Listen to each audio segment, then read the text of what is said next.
But if you're 28 years old and you march your ass into one of my sting houses, it's going on your over, record, brother. pal. It's game over. Yeah, you are going to jail, and you're going to be on. You're going to be a registered sex offender, and on TV for everybody to watch. And on the TV, right? TruBlu.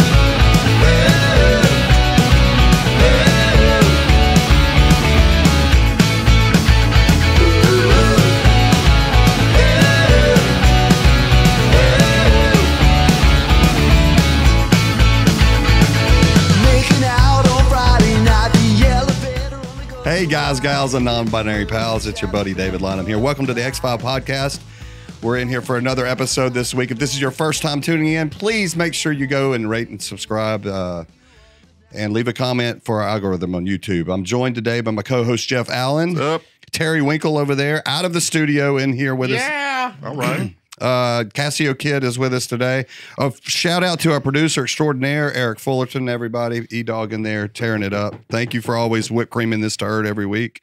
And our special guest today, he's back in town again, everybody. It's the legend, Chris Hansen. All right. Yeah. All right. Thank you, guys. We're beginning to think you like us. Yeah, I do, actually. Which is weird for us. Since we just did our third sting operation here in Alabama, a very successful one. And we can talk about all that, but, you know, it just goes to show that no matter where we go, up north, down south, someplace in between, East Coast, West Coast, this continues to be an issue that we will expose. I'm starting to think Alabama has a problem. He's here so much. I was like, do we really need to address the issue in our state? We go everywhere. Yeah. You're not alone, for sure. Like you said, this is not unique to Alabama. No, we could do it. And it's interesting because the sheriff here, Mark Moon in Blount County, like Grady Judd in Polk County and Chris Swanson up in Genesee County in Michigan, they all understand that if you're a sheriff or a top lawman or, you know, lawwoman in any community in America, if you're not doing these stings, predators, human trafficking, then the departments who are doing it are just pushing their problem into your county because sooner or later they'll say, okay, we're not coming here. We're going to go next door. Yeah. But I'm shocked, honestly, 20 years into this particular franchise, that we still see guys show up routinely. We had a sting right before we were in Alabama. We're in Michigan. A guy who was 60 years old, a cop. He was a cop for 20-some years in Florida and Michigan, showed up to meet a teenage girl for sex, a graphic conversation. And it turns out that his current job, besides being an insurance salesman, was being in charge of security at a school for the deaf. Oh, Jesus. So now you've got this vulnerable population of children for whom he was directing security. And it triggers a whole different investigation. I mean, it was creepy enough what we caught him doing. Right. I mean, the chat was very graphic. And he walks in, and before he even has a word with the decoy, the onside decoy, he locks both doors. Wow. And then turns, is there someplace we can go? Now, it's clear that he, you know, had been down this road before. Yeah. He claimed not with an underage girl, but he knew. I mean, this is one of those situations where, you know, he wasn't very good. It was a formality to him. Tradecraft for a cop because he said before he even asked the first question, he said, well, I didn't know she was 15 until after I was at the grocery store and I was getting her pop. I said, wait a minute, I didn't say anything about age. So he gives up the age before I even ask about it, right? So, and he goes on, and one of the most offensive things about this particular guy is he blames his wife. How's that? For lack of intimacy. Oh, Jesus. And not wanting to be experimental. He wanted to have this girl urinate on him. And he's very specific about it in the chat. So this is what he wants to do with an underage girl, a child? People want to do some weird shit, man. Hey, man, that's crazy. I wish I could have interviewed his wife. I bet she would have been like, I'm sure she's not that pleased now. Yeah, I'm not down for pissing on my husband. That episode, yeah, exactly. That episode hasn't dared yet, but it will very soon. And then, you know, down here in our last sting, which is, you know, just days prior to this podcast being recorded, this episode, we had 5 guys in 2 days. Jeez. And 3 of them were in this country illegally, which raises that whole A bigger issue, debate. that big Right. debate, right? We're not in a border state here. No. We are not. This is not Arizona, California, New Mexico, Texas. Yeah. Right. This is Alabama. But still, you've got 3 guys here illegally who were willing to travel to violate and sexually exploit a minor. And they talked about that they knew that she was underage. They knew that they were coming to see an underage girl. Absolutely. And I think some of this, they try to hide behind not understanding the language. But, they're very crafty, these predators, no matter where they're from, because if they don't have a command of the English language, they will use an app to translate. GPS. So they know exactly Yeah.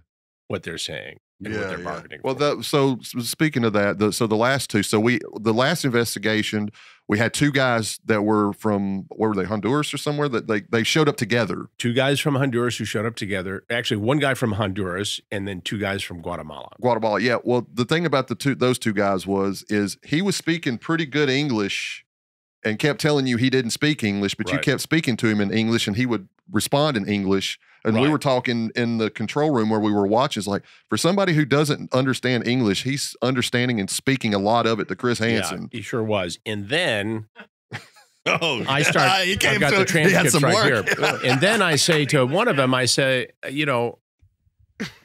I get nervous anytime he's holding paper. he says, no habla inglés. And I'm talking to him in Spanish, Right. which I reminded him of. Right. And he kind of looks like, oh, geez, I guess I'm How old were those guys, by the way? They were 27 and 28. They go through this whole thing, and I've got the transcripts right here, as I always do. And they talk about wanting pictures of the girl. Yeah. They talk about paying her for sex, understanding that she's only 15. And they think that they're negotiating with the girl's niece who is pimping her out, Right. essentially. And it's mind-boggling, but apparently this is a fantasy on multiple different porn sites because we see this scenario play out all over the country. A stepdad selling the daughter, aunt selling the niece, a package deal. And this is very inviting to predators who have this fantasy. We did mother and daughter at one of them, I think. Yes, we one of the did. investigations, mother and daughter, and we had, 4 people show up to that one. And you can see when they show up because we have a detective posing as the older woman and a younger looking detective posing as the child. And when these guys come in, it's like a kid at Christmas. Yeah. Their fantasy is coming true. And we saw it in this latest sting, which we'll see on TruBlu very soon, that these guys come in and they see these 2 women or woman posing as a child and a woman, and they're, oh my God. I can't believe it. They can't believe it. Is this, not to make fun of our own state, but like, is this something that's only a fantasy you're seeing in Alabama? We This see is it all everywhere. over the Okay. country. And, I always say to people when they ask me, how do guys still show up in these stings? Yeah. Because some of the guys recognize me right away. Right. And they're sort of stunned. Oh, Chris Hansen. I said, how did you know that? Well, I watch the show all the time. I listen to your podcast. Wait. And you're here? And we do it in Alabama? And and this is not our first rodeo down here, Right. And I think it really is, for some of these guys at least, like being addicted to drugs. Yeah. They Right. can't help it. And so while you see the heroin addict buy the product because they need it, even though they know there's a 20% chance there's fentanyl in the heroin, they do it anyway. They want the heroin. They know there's a 20% chance it's Sheriff Mark Moon or Grady Judd or Chris Swanson or Chris Hansen going to be waiting for them. They bring it up in the chat Yeah, sometimes. I was going to say that. They actually bring it up Yeah. in the chat. Is this are you Right. law enforcement? Yeah. And sometimes by name they bring it up. Right. And they still show up. Yeah. We were down in Florida, Polk County, with Grady Judd, and a guy says in the chat, he goes, is this a Grady Judd thing or is this a Chris Hansen thing? Sometimes They know work multiple together. names. Multiple names. He shows up anyway. Grady Judd happens to be at the Sting House that night, and as they're bringing him into the interrogation room in handcuffs, Grady looks over and says, welcome to Polk County. That's like a meet and greet. Yeah. Dude. You gotta get everybody. We couldn't have produced it better Right. if it was a scripted television show. Do you have to show up at these court cases, all of them? No, I've never had to do that. And It's a which is quite amazing when you think about Yeah, I it would over think 20 years. yeah. So because before we worked so closely with law enforcement, we provided the transcripts of the chat And that was does conducted by yeah. Perverted Justice, the online watchdog group that is no longer in existence. So those chats were provided. We put them out online. So the prosecution could get them, the defense could get them, anybody who needed them had the transcripts.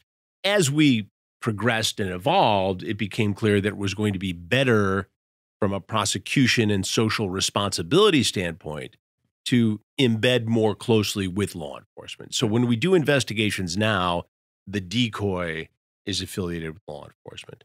The chats are recorded by law enforcement. I obviously get a copy because I need to do the interview.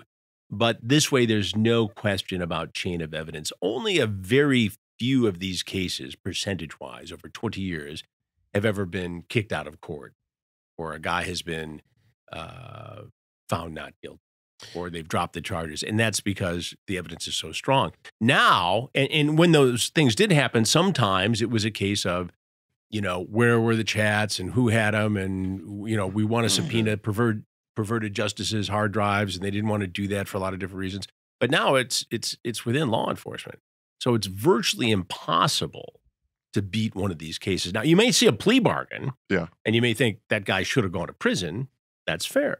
But he did face charges, and in virtually every case, they have to register as a sex offender. So at least we know where these guys are. And that's probably why you get irritated at these cowboys that are out there doing it without. That's a great point. You know, and I don't get irritated with them, but because they don't really they catch them, but they don't ever serve. It's for click. They do it for clicks. They do, and again, they have exposed some really bad guys. I mean, I saw them go after a guy who was a film producer in Hollywood, who's having lunch with an underage girl, according to the video. Now, that's bad, creepy, wrong, Right. 100 different things. Excuse me. But because of the way they did it, he's going to walk. Yeah. Law enforcement will never get into his phone. Law enforcement will never get into his computer, very likely, because it's been burned. And yeah, they made a big show. They embarrassed him at a restaurant. They took one of those smoke cannons that they use at gender reveal parties, and they shot it at him twice and, you know, made him look like a real a-hole. And he deserved it, probably. Yeah, yeah. But where's the justice in that case? Well, they've got them now. Slapping them in the middle of the store. Slapping them and assaulting them. And I saw one yesterday where the guy ran to his vehicle that they had confronted him in a Walmart. They ran into him with a cart. They were slapping him. And when he got in his car, the dude punched his window out, like broke the guy's window out. And I'm not saying it's undeserving, but like there's a line. They're going to get prosecuted. Right. You know, it's, do you break a law to expose a bad guy? Right. Now, law enforcement is held to a certain standard because they want to prosecute these cases. I hold myself and my team to a certain standard, Right. because we want to see, you know, justice here. And, you know, the first investigation we did, you know, 17 men surfaced in 2.5 days. Only one got prosecuted, who happened to be a New York City firefighter. Yeah. Now, the second one we also did without law enforcement. These are to catch predators. These are to catch predators. More of them were prosecuted after the fact, but it became abundantly clear after that second investigation that we had to collaborate with law enforcement. That was the only way to proceed. Do you know if they ever use footage of their interviews with you in the court cases? They have done that, and appellate courts have ruled that that is admissible evidence. Okay. That when these guys walk into a sting house to commit a felony, they have no reasonable expectation for privacy. Yeah. And, you know, it is not entrapment because they always make the first move. They always contact the decoy first. So just the first hello is that. it is. They're locked in. There are various levels. The first hello, then there has to be some acknowledgement of the age. Right. And then there has to be an overt request for a illegal sex act. I've got a question for you, Chris. So David was asking you something earlier about, you know, exclusive to Alabama. So I know, you know, talking to Sheriff Moon, that most of these guys that have been caught in these investigations are still in jail. Oh, yeah. Because of something I feel that's unique to Alabama that's called, was it the Anaya Law? The Naya's Law. Naya's Law. So this is a law that's put in place because of a certain case involving a girl named Naya. Yeah. And they can hold a suspect without bail pending a Naya's Law hearing. Yeah. Which is a separate hearing to make sure that guys who engage in this sort of activity and human trafficking do not get out. They have an extra layer of security and an extra layer of scrutiny when it comes to these people. So we have guys from the previous investigation that we did a couple months ago who are still cooling their heels in the Blount County Jail, guests of Sheriff Mark Moon, Right. because of Naya's Law. Is that something so you do stings in other states? Do you see something like that with the human trafficking thing in other states that do that? We have seen in some cases these guys be held on a very high bond. Yeah. We see it when somebody's got a previous criminal history involving exploitation of a child. We see it if they're a parole violator. We had one in northern Michigan, a guy who had gone to federal prison for 4 years for possessing child pornography, got out, got off probation, and days later got caught in an adult sting. In other words, he was looking for sex from a prostitute of legal age. And it was a misdemeanor, so they let him go. Then, a few years later, he shows up in our sting looking for a teenage girl. So this guy is not, and we had a district attorney, assistant district attorney, prosecutor on site for this one. And that's great. I looked at her and said, we ain't going to plea bargain on this. Not happening.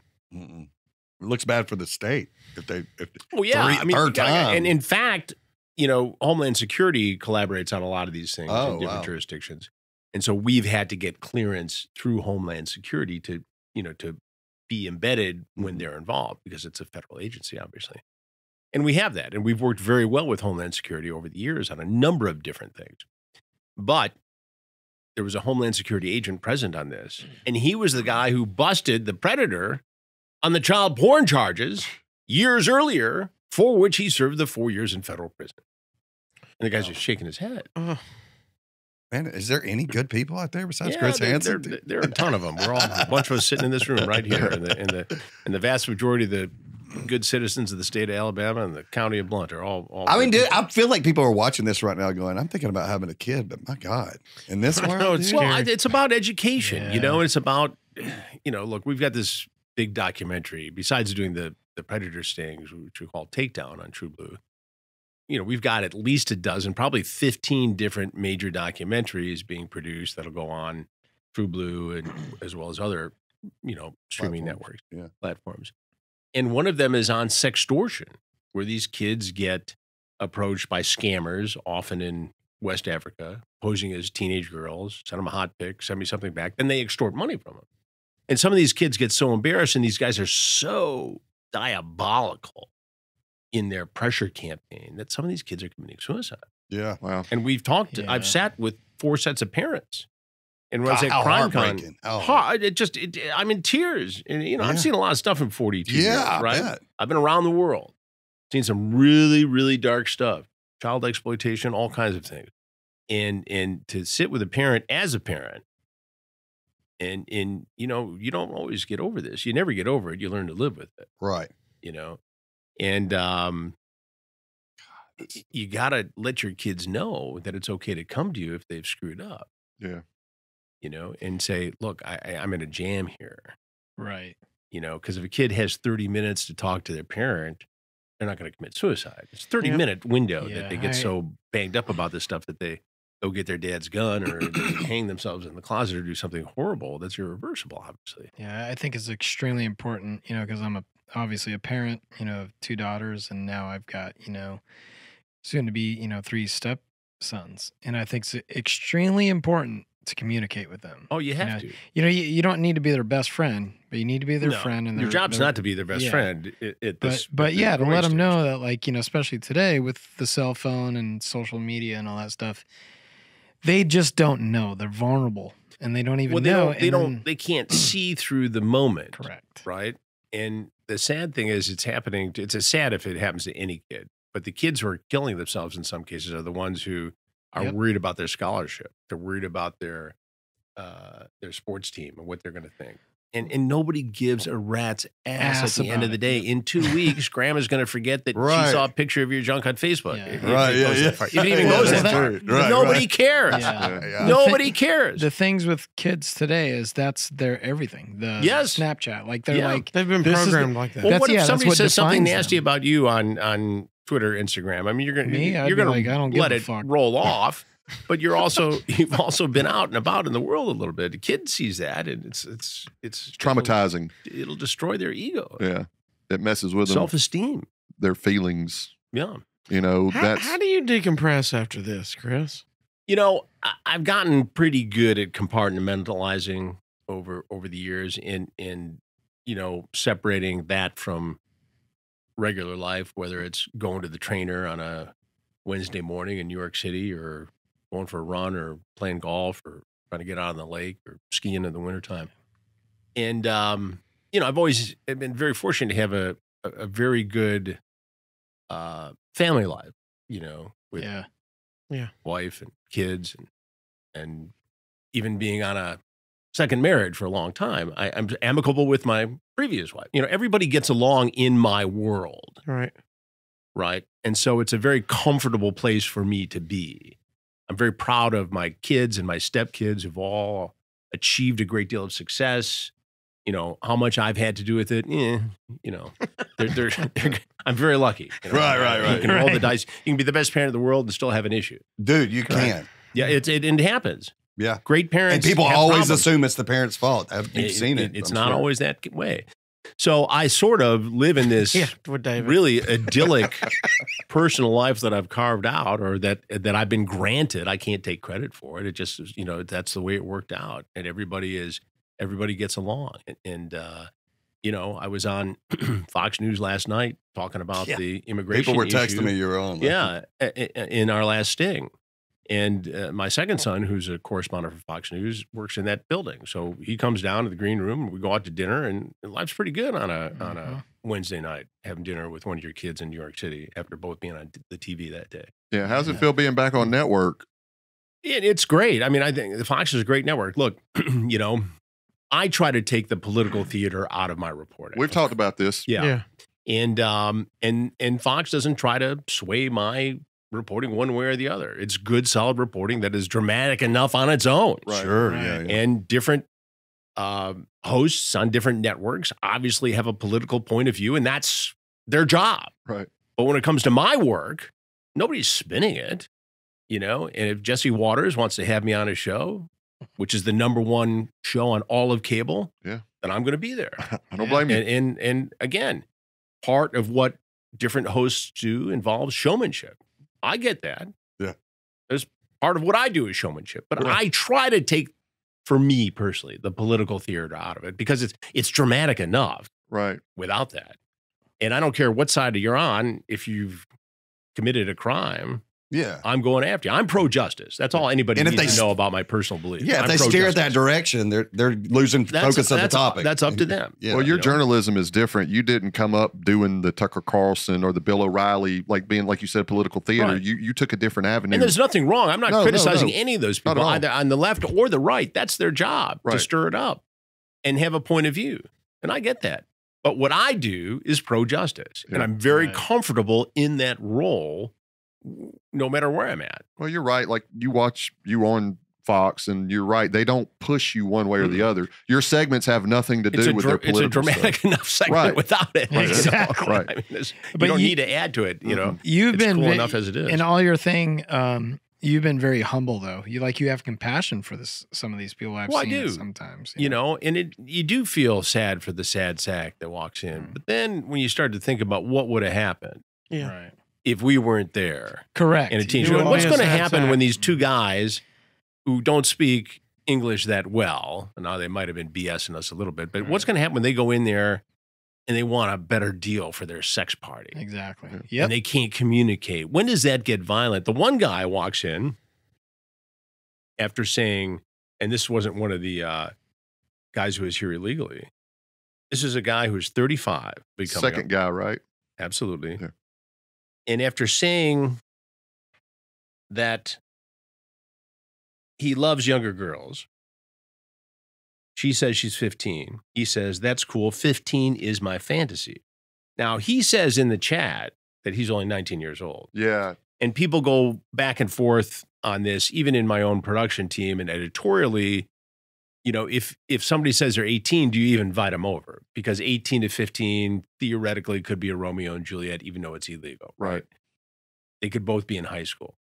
But here's a case where we have the discussion about somebody who says they're 19 and they're not 19. Yeah. Right. He's 35 years old. Yeah.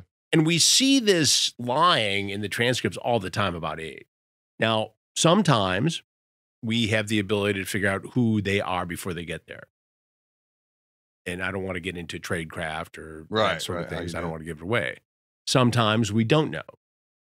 In this case, we had an inkling that maybe he wasn't actually 19. But here's a guy, he had a loaded gun in his car. Yeah. He had a ton of weed. Man, the house still smells like it Still today. smells like it today. That's our guy right there. Eric. So this is the guy who came He's reading in. a report. This is the guy that came in and told you that when you asked him about the fantasy, he admitted that it was a Copped out to fantasy. it, yeah. And then this is the guy that when the law enforcement came out, he flipped out. He flapped. Now, he at least said he didn't know anything about me or any of the investigations I've done, and, fine. But he kept going, don't hurt me, don't hurt me, don't hurt me. And then when I told him, I said, look, there's some people here who want to talk to you, meaning Law the enforcement. Blount County Sheriff's Office. He sees him, flips out, drops to the ground, and we have some video to see of that.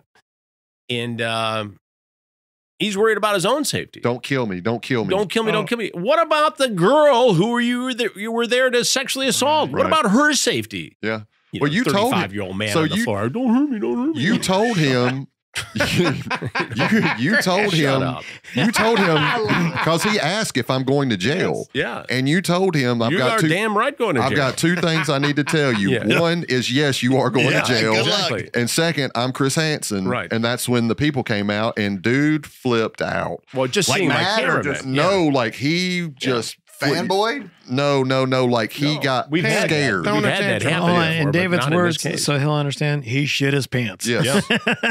He flipped out. Man. Oh, I bet. He This guy fell- grew up right by where I grew up. He's Really? He Yes. fell to the floor.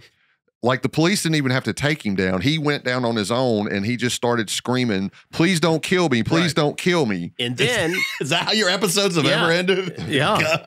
And then Sheriff Mark Moon will tell you that the next day, his family members came to go check on him in the county jail. Yeah. Blount County Jail. Yeah. And I believe it was an aunt and another relative older than him. And they get there and they ask, is our guy okay? And why is he here? And the member of the sheriff's office says that, well, he was arrested in the sting and gives the details. And they were fine. You keep him. Oh. oh, No We don't want shit. anything to do with him. Oh.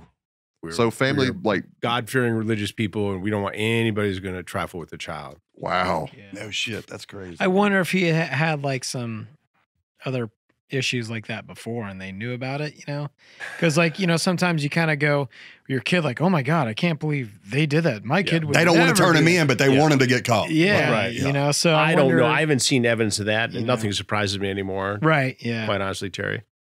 Well, something could happen within the family that never was reported. You're right. Sometimes people do things and they don't get reported, or you see signs of things that make you go, that doesn't surprise me that they did that. Yeah. And then we had this other fella, 26 years old.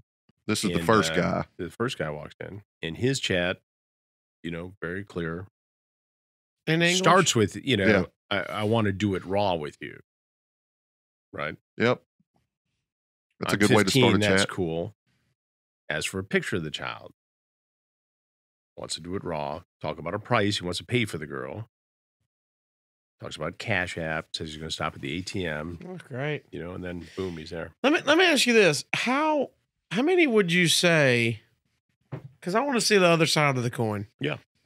How many would you say here? They're talking on the online. The decoy says I'm 15. What percentage would you say goes, I'm out?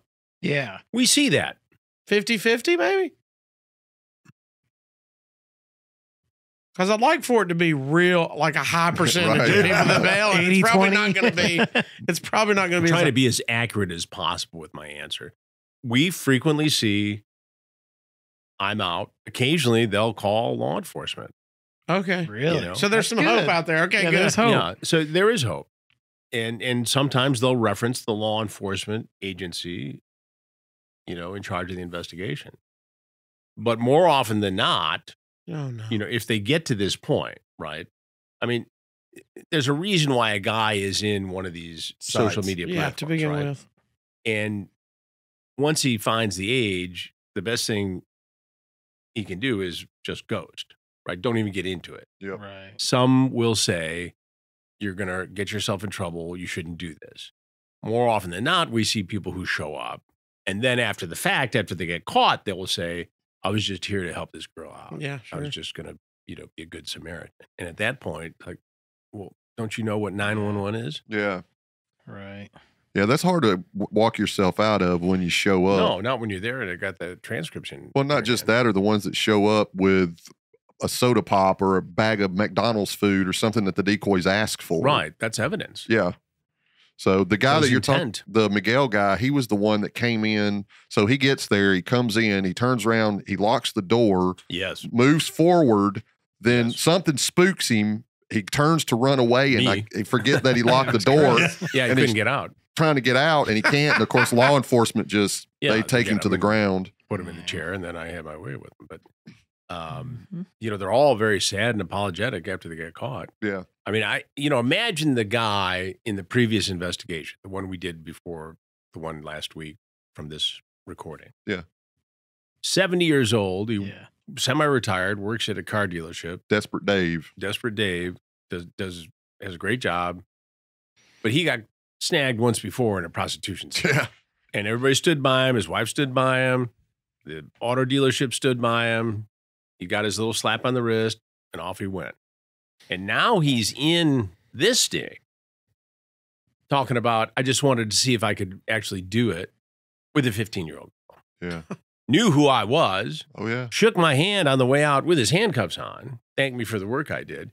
This man, 70 years old, is still sitting in the county jail because of the Nias Law bond. Wow. So when they situation. tell you, I appreciate that once they get put in handcuffs, or once that you reveal who you are, and most of them know, and they say, "Oh, I've seen your work," and you always ask them, "Well, what do you think about it?" And they say, "Well, I really appreciate what you do." Like I don't. Well, Like they're my trying, mind- it's psychologically, I think, and again, I'm not a shrink or a counselor or a therapist or anything like that, but I think in my mind, they're trying to delineate themselves from a real predator, Right. like a real bad guy. It's not who's gonna rape me. a child. Yeah, I just made a mistake, or I was just curious. I didn't think she was really going to be underage. I was playing out a fantasy. And I can guarantee you that had there been a teenage girl there, Yeah. something would have happened, because he didn't come all the way over there for nothing. no Right. Most of these guys got Viagra in their pocket. They've got, money. money, some sort of, this one guy Miguel had Viagra in his car, one in his pocket. He had some sort of spray that I'd never heard of that would Is that the enhance guy his that had the sexual- oral gel? Yeah. Didn't one of them have like oral gel in his Yeah, they had pocket? all kinds of stuff. 28 years old, needs a Viagra. That's 26. 26. That's He had a self-esteem problem. Yeah, Is that what he said? That's what he said. yeah. no shit. Wow, that's crazy. Self-esteem problem. Do you think that plays into though, like serious, like say like depression, some sort of like mental instability that some of these guys that may have I not think- been with a woman? Sometimes that's an issue, Yeah. but I don't think it rises to the level of not guilty by reason of No, insanity, not at all. or that any kind of a legal defense. Yeah. I mean, a lot of people have issues, everyday issues. Right. Everybody's got an issue in this room. There's Yeah. some issue. Yep. That doesn't allow you to go commit a crime. No. Everybody's been broke at some point in their life Yeah. between the ages of 18 and 80. Yeah. That's what I Hopefully worry closer about. to 18 than 80. But, Right. that doesn't mean you can go rob a bank. No. I Get worry about yourself this, another job. this Right. woke movement that's coming, that where it's going to eventually be declared an illness, and they're going to somehow evade punishment. No. Because do you feel that that's going understand. to one I day? see where you're going, and it's a legitimate issue to discuss, because there's Because a whole- hurt people and all that this shit. whole minor Right. attracted persons maps, Yeah. and there's a whole movement to decriminalize it because there's nothing wrong. No, it is wrong. We set an age of consent in our society because kids are not emotionally and intellectually able to choose to have sex until a certain age. Yeah. And it's different in different countries. Here in America, we have set the age. States can set it too. And it's different if the one child is 15 and the other is 16, right? As it should be. Right. And we have to be careful with not putting people who don't belong in the sex offender registry on it. If somebody's urinating in public, they should not go Right. to the registered sex offender list. That happens. Right. If a 16-year-old has sexual relations with a 15-year-old, they shouldn't be on the registered sex offender list. Right. Right. You know, common sense has to prevail here. Sure. Yeah. But if you're 28 years old and you march your ass into one of my sting houses, It's going on game your over, record, brother. pal. It's game over. You are going to jail, and you're going to be on. You're going to be a registered sex offender. And on TV for everybody and to on watch. the TV. Right. TruBlu. Yep. TruBlu, man. How are you working your producers to death with all these damn documentaries? Dude? Are they Well, about to- it's busy. You know, it's you know, one of the beauties of having your own streaming crime network is that you don't have to go through all the bureaucracy that you do at some network. Right. yeah, You know, no notes on anything. I love Discovery. I truly do. I've done a lot of work for Discovery Plus, Investigation Discovery. I had a great time at NBC. Still friends of mine over there. Beautiful relationship. Yeah. Long run there, 21 years. And everybody in between. But it is liberating on a couple different levels. One, to own the content, Yeah. and then to own the distribution of the content. And then if we want to do a documentary for Fox Nation, we can do that. If we want to do it for somebody else, and then afterwards cut it up into a series for TruBlu, we can do that. Yeah. And now we've just, you know, expanded our distribution to the point where, you know, people can find us on virtually every streaming, broadcast, cable Yeah. platform out there. Well, I You can noticed. find TruBlu. I noticed you had a couple more camera guys this time. So Yeah. But it's going well. And I don't have to go through 9 meetings to shoot a sting in Alabama or Yeah. Michigan or California or Florida or Rhode Island or wherever we go. They you be know. giving notes about what needs to come Yeah, I out. don't mind notes. I don't mind, you know, everybody's got an editor, you Yeah. know, to help you with it. I've got a senior producer who's worked with me on 3 different shows over 10 years, you know, and it's a collaboration. You know, my camera men and women collaborate. You know, they have ideas. Let's do this. Don't forget to do that. Let's take the viewer behind the scenes. It's all a collaboration, Yeah. but, you know, we don't get choked with the bureaucracy. I can send an email to Jesse Waters people and say, hey, this is what we got this week. And yeah, we'll come on Wednesday night. Done. That's Send them the video. Yeah. You know, walk down the street, That's great. you know, fly down here and be with you all. right. Mhm. A lot. And have Delta screw Yeah. up your flight to get out of here. That'll happen. I will say something about Delta, and I feel compelled to say this, that I wrote a letter based upon my flight getting canceled a week ago, going back to New York. And I received one of the most well-written and sincere corporate letters I've ever received in my life. You got it in that stack of stuff over there? I don't have it with me, but I can pull it up. No, I love It was, Delta. Even with But that. I'm just telling you, somebody was on the ball. Yeah. And again, I can be very pointed and specific in my criticisms of various airlines. Right. I was one time sitting on a plane, and I was an American coming back from LA to New York, and Captain gets on and says, you know, I got some bad news. We're missing a part, and we're not going to have internet for the whole 4.5, 5-hour flight going back. Yeah. Now, in the old days, you didn't care. Nobody had phones, nobody had internet. But now we're so geared towards, I got to get some work done Yeah. Yeah. on this 4.5-hour flight from LA to New York. So I get out the phone and I have the CEO of American, you know, all set up. And, you know, I sent an email. I said, He's a Karen. I said, yeah, so I'm writing it right now.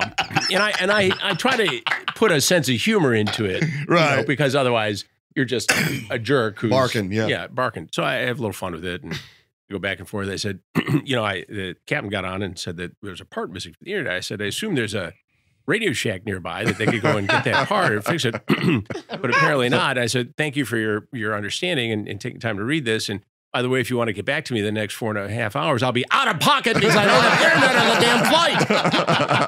That's great. Oh man. And they Has- get right back. You know, What's they- one of the worst? I guess out of all of us that's flown, have you guys had any like horrible horror stories on flying? You know, that was like dangerous. I'm just curious. I was coming back from Nova Scotia after covering the crash of Swiss Air 111. Oh, wow. And I was at NBC at Daylight at the time. And, we, in those days, it wasn't just a murder procedural hour. We did everything. you know. So plane goes down, and they've got a GE owned NBC at the time, and they put us on a G5 out of Teterboro, New Jersey, and they sent the whole crew out there. So in the middle of the night, phone rings. Gotta go. Great. Pack a bag. The car service is 111. The flight hangar is 111. Oh gosh. And the plane that crashes 111. So I'm thinking, Oh, so we get on. Eric, So I'm, you hear those I'm a numbers? little unnerved anyway, right? This is 1999, Labor Day weekend, right before Labor Day weekend. And I'm with, one of my longtime producers, and we got on this beautiful G5, and they've got muffins and coffee, and it's hard to really enjoy it because you're basically going to go cover this horrible tragedy. People have died, more than 100, and it turns out the flight was going from Boston to, I guess, Switzerland, and there was a fire, and they tried to get back to Boston because there was a maintenance center. They didn't make it, and the plane crashed. Everybody perished. And so we're in this idyllic Peggy's Cove, Nova Scotia, set up in a, lobster house, lobsters in cages, and eating clam chowder and making the best of it. And we wrap it up, and Labor Day, we're going to fly home.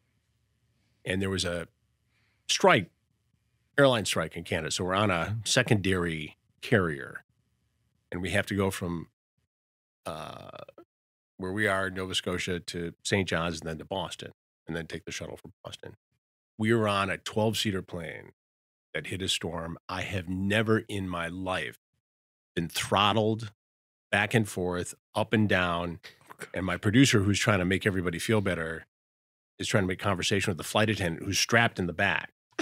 That's who you look at when there's heavy And turbulence. she's nervous, face. right? Yeah. And this I've never been throttled in a plane. Again, it was 8, 10, 12-seater. And he goes, ma'am, do you often have turbulence like this? And he goes, yeah, well, once in a while, but they're bush pilots. We should get through it. And he says, how long have you worked for the airline? He goes, well, it would have been, she said, it would have been 4 years in 2 weeks, but we're going out of business soon. It's like, great. So the maintenance has got to be, it's just miserable. So we get I thought into, she was going to say, we get it was into gonna be St. 2.5 John's. weeks, but we're going down. Yeah. We get into St. John's, and now we've got to stay on the same plane. People get off, new people get on, and now we got to fly to Boston, which thankfully was not as eventful. But we got back to New York, and took the family out for a little lunch and a little shaken, and had a couple pops, and a huge storm came through, and it was the same thing that was going up and down the East Coast. But it was I'll never forget. And I'm not a nervous flyer, Right. You can't be. and I've been doing it a long time, millions of miles. Yeah. But this was unnerving. Those flights are terrible, man. Those unnerving flights. I had one coming out of Atlanta, coming from, I think, Philly maybe, and we got caught in a storm like that. And I've never had a plane drop. Yeah. I mean, drop a good 20 feet Yeah. and just make your asshole tighten up like a snare drum. First story I ever did at NBC that won an Emmy. It was breaking news. There was a massive apartment fire in Chicago, and we had video of a firefighter catching a girl jumping out of a window. It was amazing. Whoa. So we get there, or I get up at, to get the 6 a.m. flight from LaGuardia to Chicago, and it was another one of those January day, crystal clear sky, very cold, and this thing hit clear air turbulence and dropped, a couple thousand feet. I mean, stuff's flying, and and I'm tucked in the back between two very big Tunisian diplomats. And they're looking at me, and they said, "Is it always this way in America?" I said, "Man, this is kind of an easy day." Trying to break I was glad to be in Chicago. After that. I can remember, well, what we'd always do, because every flight, you never know what's going to happen. Right. When we're in the band touring, we'd buy a bunch of those little baby Johnson & Johnson shampoos, wash all those out before a long flight, fill them up with Jack Daniels, and be sucking down on shampoo while you're there. And you never worry about a damn thing, man. It was good. My Those dad crazy traveled. band guys drinking shampoo. Yeah, my dad traveled a lot in the auto business, and he told the story about getting on a plane in Los Angeles going to Chicago, where we lived at the time, and they said, look, it's going to be rough.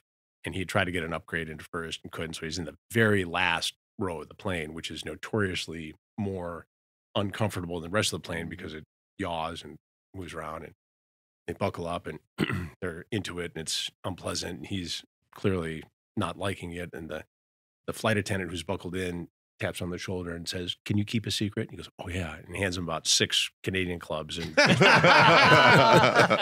suddenly it was a better flight than he thought. Yeah. We were flying back from Poland, and as we got into U.S. airspace, I looked out the window and there were fighter jets beside the plane. Wow. And I was like, wow, this is crazy. They were staying like right by us. And as soon as we pulled up to the gate, about 40 police cars surrounded the plane. And I was like, what in the hell is going on? You could see them all around the plane. And Father Bob that we had traveled with was like, the president of Poland was up in first class with me. And they don't have somebody shot down the plane the president was in Poland one year. And he no longer has like a plane like our president has. And so he flies first class randomly.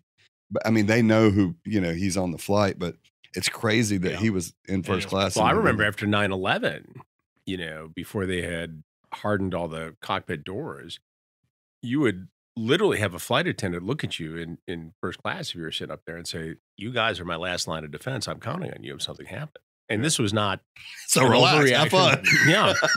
But it was, this is in the immediate weeks. Yeah. Because we're going to Washington or we're covering the stories and they were looking at you as somebody who is an experienced flyer, and I'm counting on you if something happens. They had marshals and people on there too, right? Absolutely. Yeah. That's crazy, man. I remember. Do they still put marshals on planes? I think they do. I don't know if they do it as much as they did. It's random.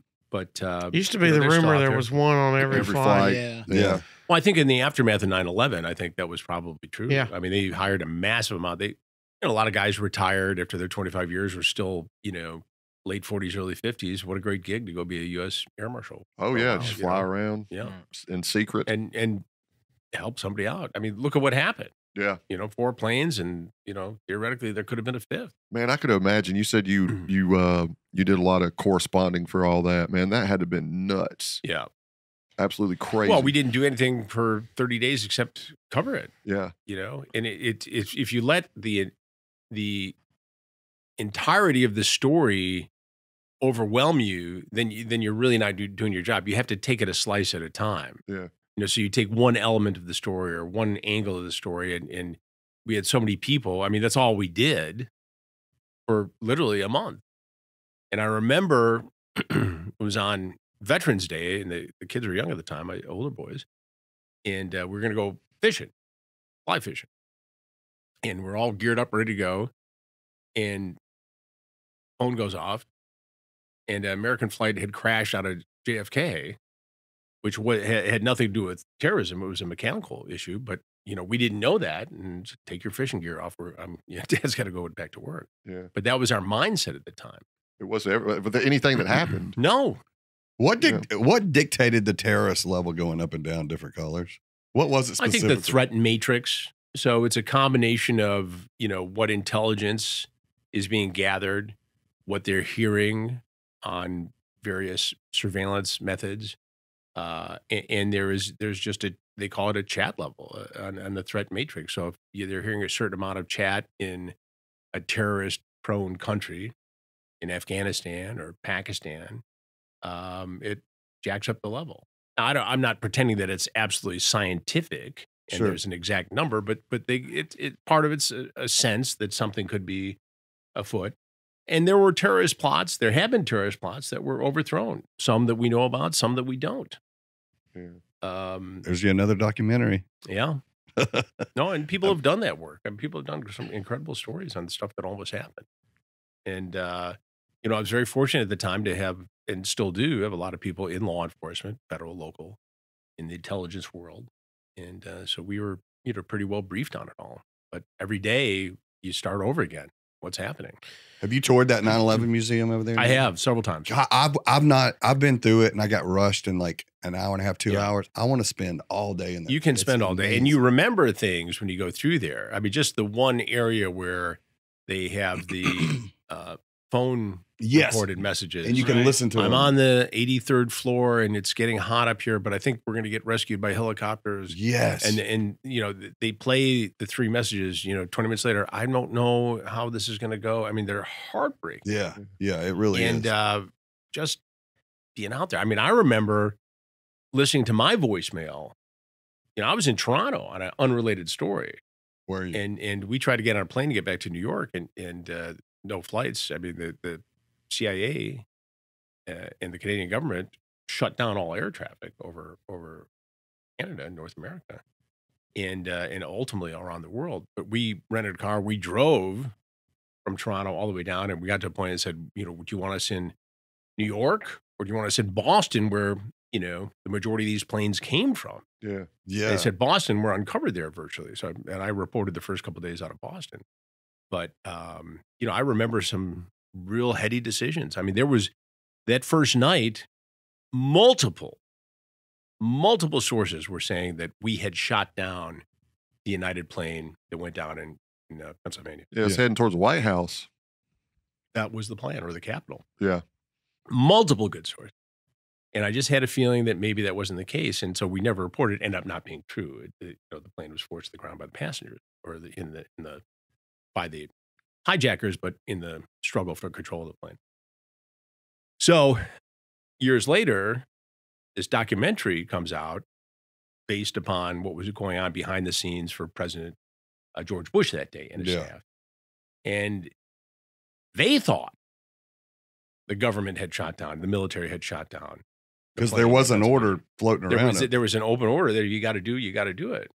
And the president even thought that had happened for a moment. But it was fascinating to see just all the video. Yeah, the timeline. From behind the scenes of the timeline. It was pretty intriguing to watch that and to remember where you were and to see how this is all happening, you know, in real time. And it is depressing, but if you're going to New York, you got to go by. You got to see it. It's a very powerful presentation. I mean, it's our generation's Pearl Harbor. It yeah, is. 100%. You know, So I remember where I was working for a paint and body company, and we had the news on. The guy that I worked for was from Manhattan. He used to, he owned back in the 70s and 80s, he owned a company that refurbished motors, and he became very wealthy doing this, but he had moved down to somewhere in Florida, but he still had a ton of people that lived in New York. So I remember me and him, I was standing in the office, we were watching this, and just the sheer panic, because he had family. He had friends that worked in the Trade Center buildings and stuff. And so him on the phone, and you couldn't get through. And like, I remember that whole day watching him.